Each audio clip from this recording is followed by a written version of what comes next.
I think the portrayal of the strong female character trope in modern cinema started to really take hold in the 80s and the 90s and was basically par for the course by the early 2000s. Let me give you an example. When I was growing up, my stay-at-home sick movies that weren't Star Wars always seemed to be action-packed and full of heroes. Die Hard, Lethal Weapon, and Predator are just a few examples, but one movie stood above the rest, and I must have watched this movie almost as much as I did Empire Strikes Back.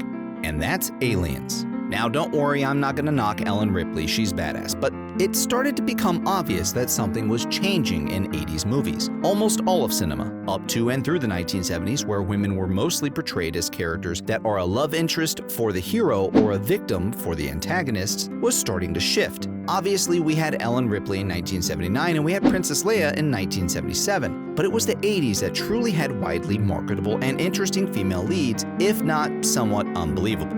We began to see scenes in movies of women learning how to use a gun, for instance, or drive a car during an intense moment better than expected. The female character might have had a monologue about the difficulty of being a woman, or might have had a scene where the man sits dumbfounded as he's put in his place by the leading actress. It didn't mean that 007 was about to be female or something like that, but that there would be moments throughout the film where a woman would have her time to shine. Aliens is this in spades, having 4 strong female characters, all of which are stronger than the next, like Dietrich, the Marine medic, or Pharaoh, the Marine pilot. Then there's Vasquez, one of the baddest chicks that I've ever seen on screen to this day. Tough, capable, violent, brave, and loyal.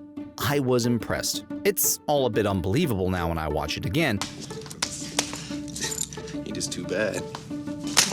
But I sure loved this character when I was a kid. Hey, I'm impressed. Then there's Ripley. She's smart, pretty, capable, and motherly, and could have easily fit the role that most women did fit prior to the 1970s, but for one minor difference. She kills xenomorphs by the dozens.